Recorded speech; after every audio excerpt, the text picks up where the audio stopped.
Welcome back. I'm Randy Bueller, joined by Steve Menendian. Hi, You, everyone. sir, had some super interesting decisions that last game. I feel like the Thanksgiving turkey after everyone's been served. I just Ha! got I just got carved up by David Ochoa, just sliced and diced. Okay, I can see how it would feel like that. I mean, the last game in particular, he was kind of he had it all. Yeah, But I mean both go ahead. well both games featured really interesting decisions. I mean, there was a crucial juncture at each point.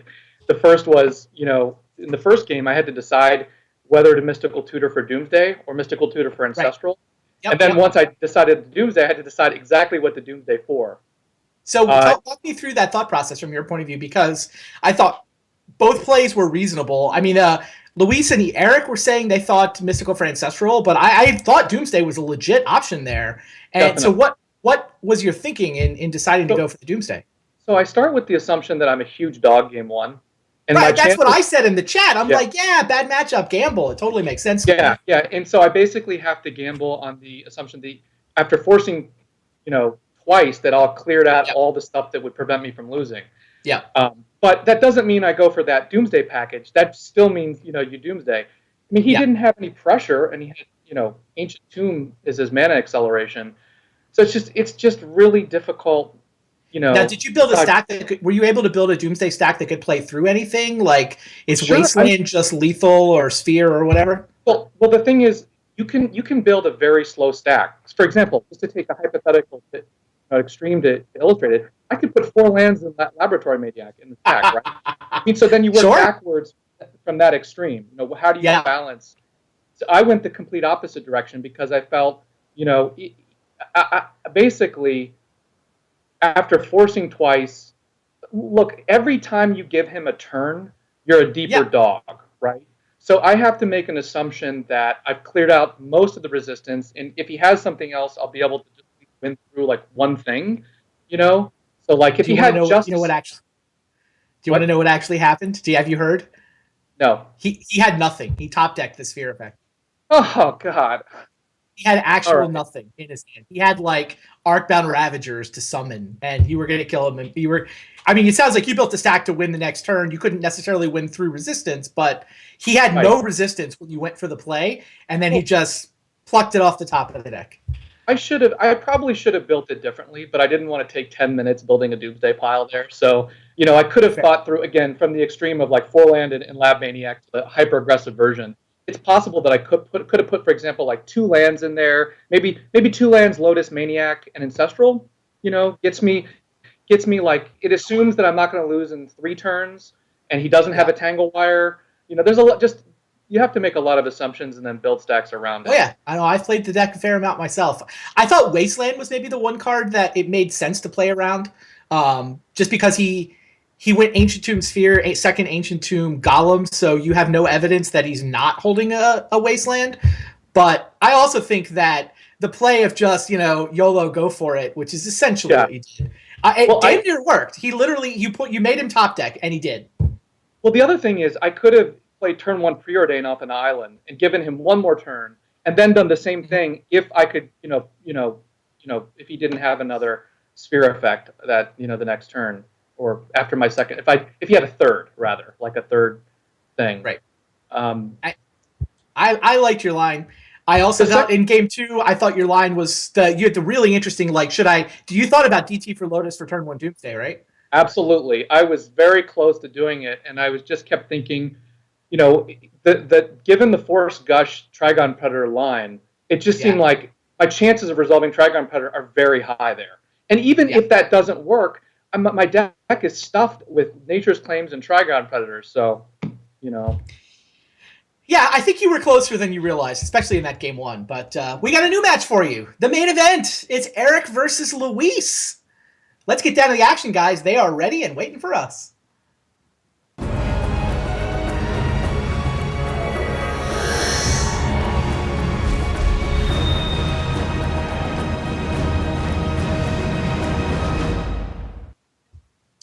Here we go. Eric Froehlich won last week with his Dark Petition Storm deck that he also used to win the Power 9 Challenge.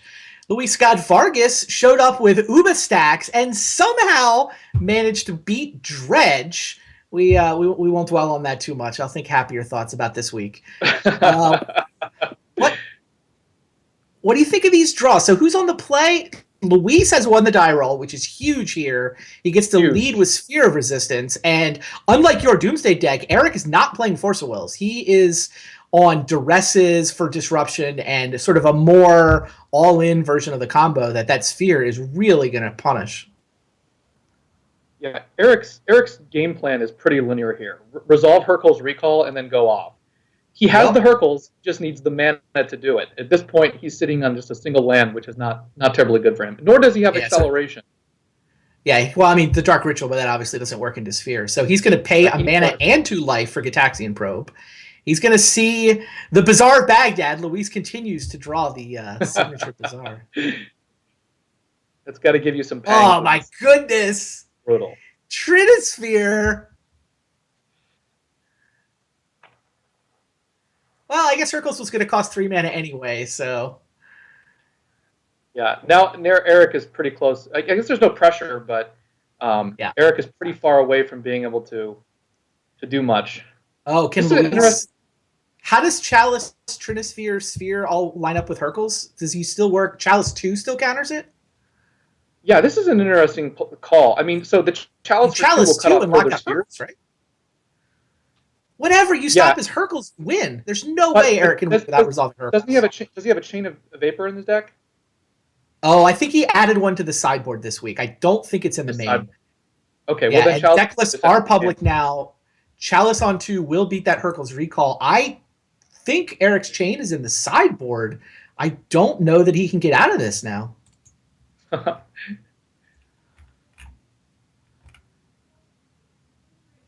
Yeah, 2 Hurkyl's main. And then there is a Chain of Vapor in the sideboard, but there's nothing in the main deck. Oh, here we go. All right, Stephen Indian. Explain to us what on earth was about to happen if Eric hadn't deprived Luis of all his fun. It is Uba Mask, probably the wackiest. It's the wackiest draw engine probably ever in Vintage. I think that's fair. It is the wackiest draw engine in the history of the game, perhaps.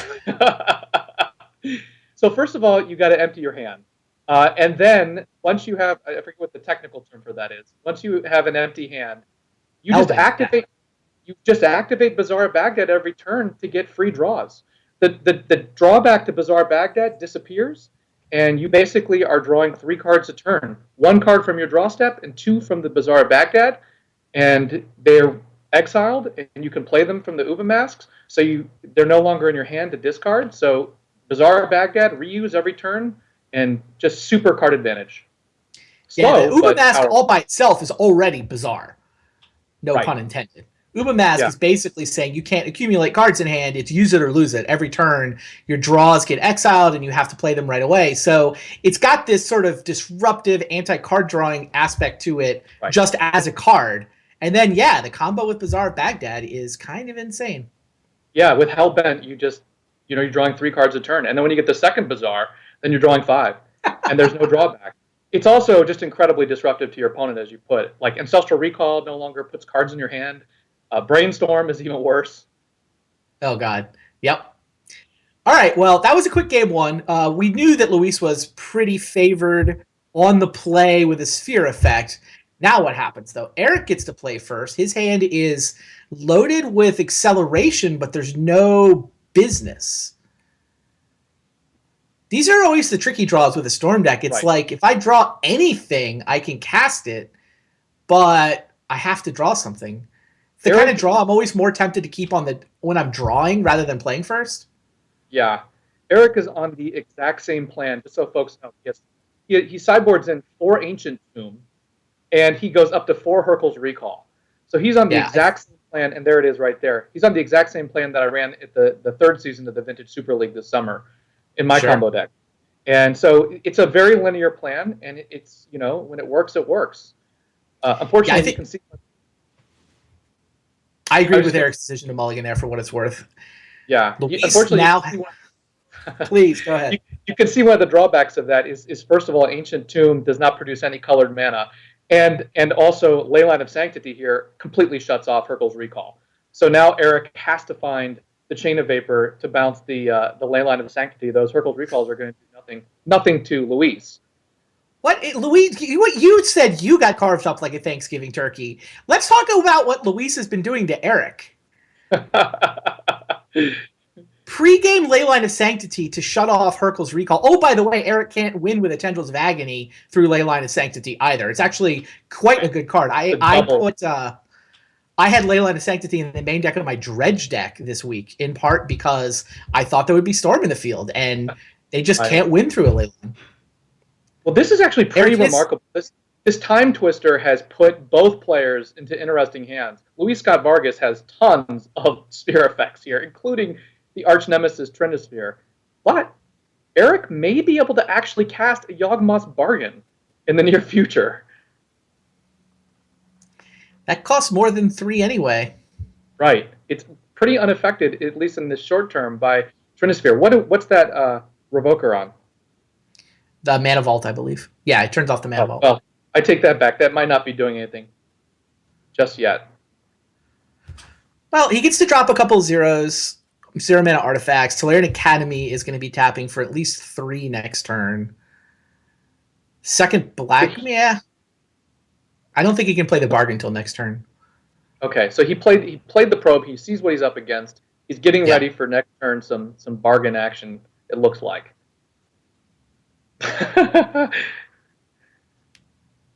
Luis has spheres upon spheres upon spheres. He's got Lotus Mana Crypt. He's going to be able to play out, what, at least 3 spheres here? If he sequences them? He's got the mana acceleration of a Storm deck. Yeah, he's got 9 mana. Crypt. He has 9 mana. So you lead with the Trinisphere, and then you just play, I guess you can only play... Yeah, you play the Revoker and then the Sphere.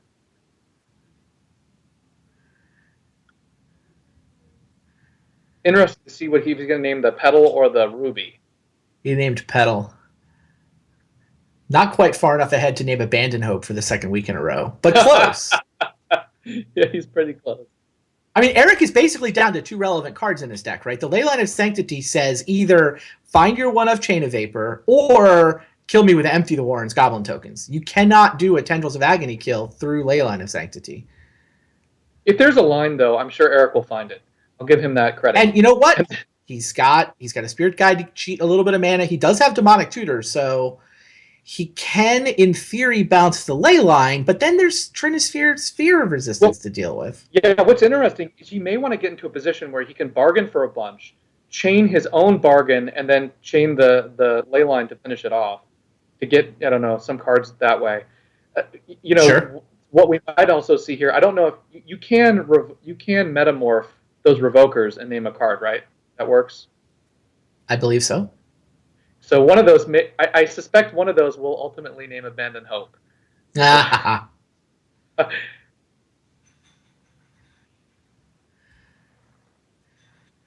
the Petal and the Vault are currently turned off, so Eric has access to 3, 4, 5, 6 mana. The biggest problem is that he has none 7 of it's black. Spirit Guide, right? Yeah, Land Spirit Guide gives him 2 more. This is a big turn. I'm really curious to see what Eric's going to do here. Not quite clear. So all spells cost at least 3. Yeah. Which isn't the worst position to be in. I mean, he could Demonic Tutor for chain on the Leyline. Yawgmoth's will chain next turn. He's going to summon Simian Spirit Guide. Love it. That guy can block Phyrexian Revoker. Look how much time he just bought. If Luis wants to attack, then he gets to turn his Mana Vault back on. That's hilarious. Not a line I would have seen, that's for sure. Yeah, Luis is not going to not attack, especially since he knows he has the 2 Metamorphs in his hand Eric doesn't know about. So Eric is going to gleefully block, try to get his Mana Vault turned back on again.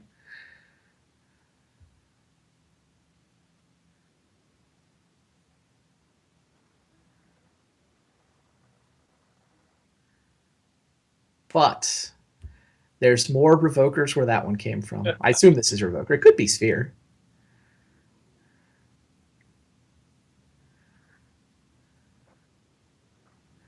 goes for Revoker. Can't blame him. I mean, Eric's now at 8 life. Yeah. So he both gets a 2/1 creature to attack with and to turns off the Mana Vault. Jeez. Ponder only costs 3 mana. It's not nothing. You can tap Academy for it. Yeah, I wonder if he would have been able to chain the Leyline and then Yogg will chain. There's like Trinisphere and Sphere Yeah, versus. each spell costs just 3 though, and we counted up 8 mana last turn, right? So he could have gone DT for chain. Yes, that is a thing he could have done. DT chain, and then this turn Yogg will chain, or Yogg will DT, and if you survive that, untap will, Hurkyl's Dark Petition. I mean, he still can go DT chain. Yeah, you just wanted him to Yawgmoth's Will? Less life to work with by 2. Well, I mean, he was trying to get his Mana Vault turned back on so that he could do multiple things. I think Eric's line was totally reasonable. Oh yeah, I'm just wondering what other lines he might have had. I mean, there are obviously a lot of options when you have Demonic Tutor in your hand. Yeah, but again, DT for Chain of Vapor. All the lines that he had last turn are still here.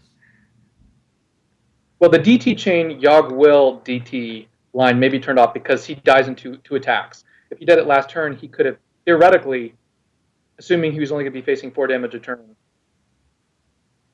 maybe gone through that sequence with 2 life. Well, he would be at 6 now, facing 6 power, because he would have taken an extra 2 damage. You have to assume that you have to make assumptions on each of those lines, but. No, I was surprised and impressed by that line. It's just, Luis has an overabundance of Seer effects. Yeah. Ponder found the chain. Wow. All right. Now he's found the chain without even having to use his Demonic Tutor. So now DT for Hurkyl's has to be tempting?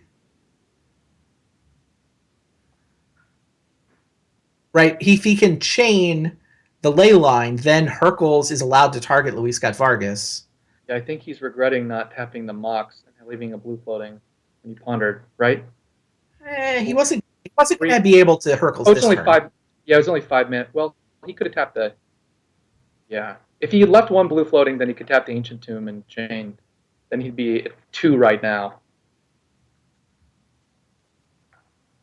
I mean, he still can chain. Yeah. That's off true. The underground is all. That's true as well.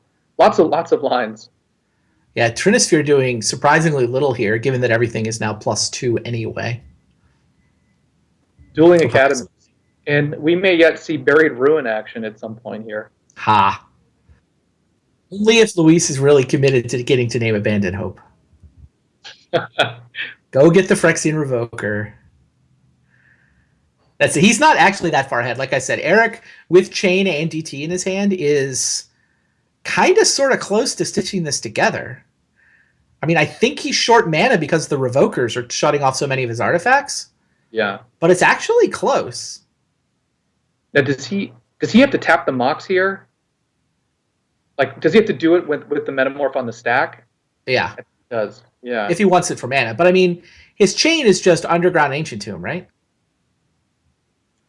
Yeah. That's true. I mean, Luis has no white mana, so if he bounces Leyline of Sanctity, that's actually a permanent answer. Well, I mean, barring a Black Lotus. Which, hilariously, Luis can Buried Ruin for Black Lotus and recast Leyline of Sanctity. Oh, God. You're right. Yeah, there's the chain. So he's going to start by bouncing his own Petal so that he can generate more Storm next turn. Now he's going to sacrifice a land to put a second copy of Chain, targeting Leyline. The Ancient Tomb had 1 use anyway, so that makes... Yeah, Eric down to 2 life knew that his Ancient Tomb was worthless. So he just gets a free Storm here. The hilarious part is this Buried Ruin for Black Lotus line is actually live. Isn't it? Like, because Eric is responding to the Metamorph, we're still in main phase 2. I mean, that Academy has tapped a boatload of mana. Luis has 3 floating right now. Okay. So, how much is Buried Ruin to activate? 2, I think. 2, and then he'll need exactly... Well, Black Lotus. He needs 6 mana. But the Leyline costs 6. Okay, he can't quite get there because the ley line costs 6 because of the sphere and the thorn. Funny. Okay, so Eric has successfully bounced the ley line.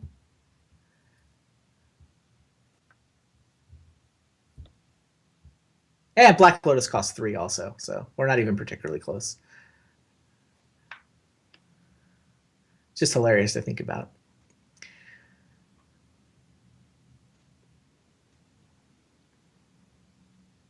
Now Luis is deciding whether he wants to sack any lands to put his own copies of Chain to balance Eric's stuff, and I'm not sure he turns a profit there.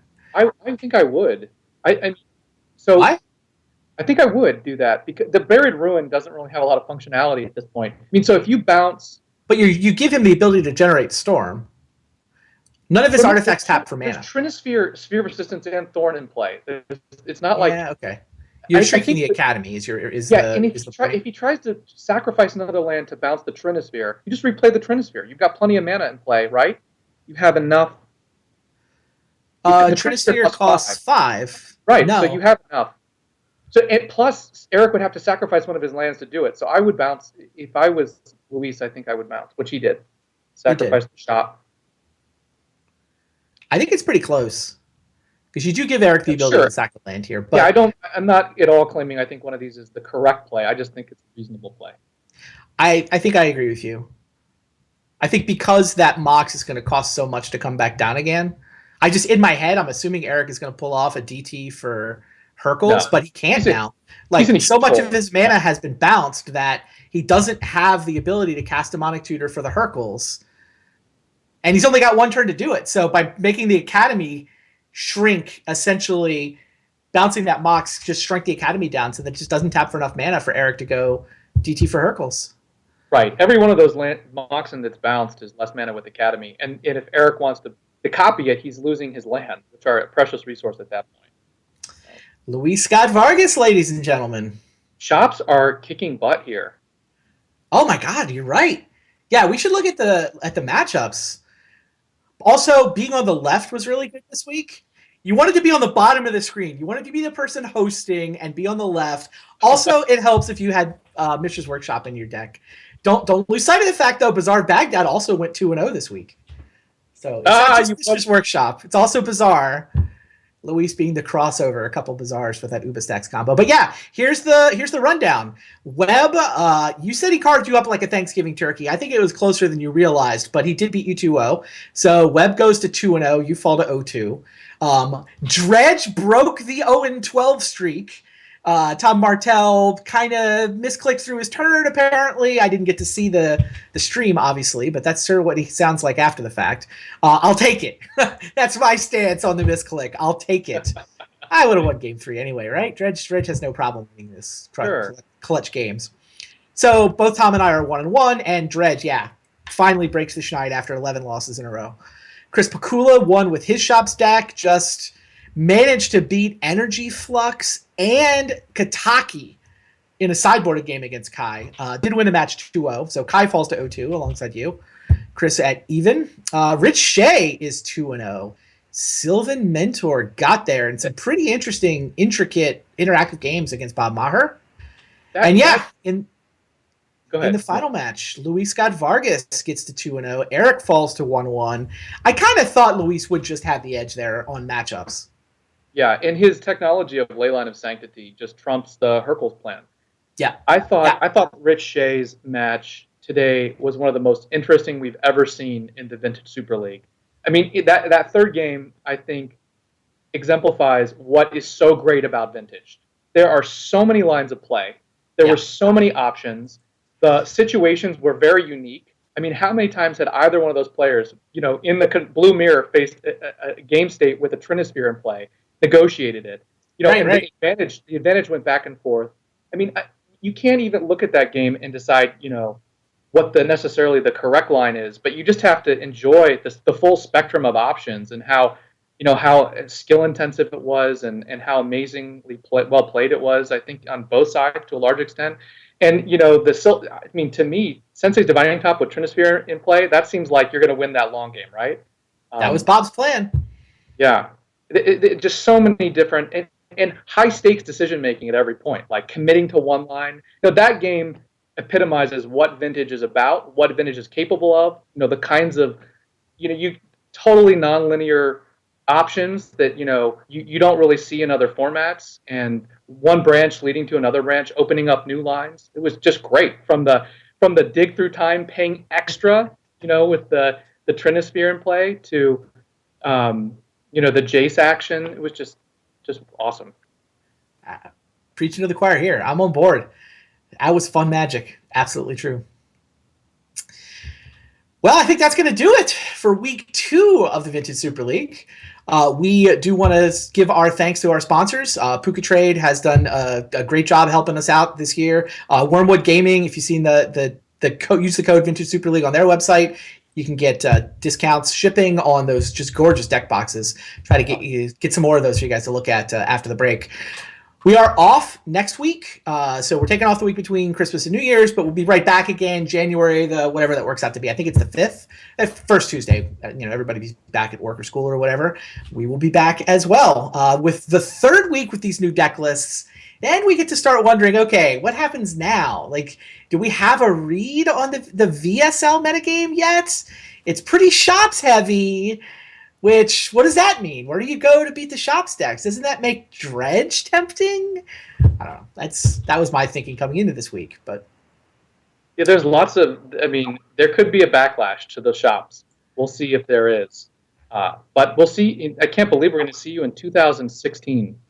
That's Yep. Eric's. Sorry, I'm just reading our chat. Eric is explaining that he misclicked on yes when it asked him, do you want to let your opponent tutor this turn? And just like 14 misclicks in a row. It's Luis drew exactly perfect every turn of that game. It is about right. Eric says he could beat almost anything, but Trinisphere both games was rough. Hey, he's not wrong. I mean, the Leyline was particularly tricky. Like, Leyline has made life uncomfortable for the Storm decks, I think. Definitely. Now we got to figure out how to make life uncomfortable for the shops decks. It's going to be tricky to try and balance the shops and the Storm, right. Because those are two sort of extremes in the metagame right now. True story. Well, it's been fun. Hopefully you guys have enjoyed it as well. Come back in 2 weeks. Hopefully everybody will have a happy holidays, Merry Christmas and all that. We'll see you guys in January.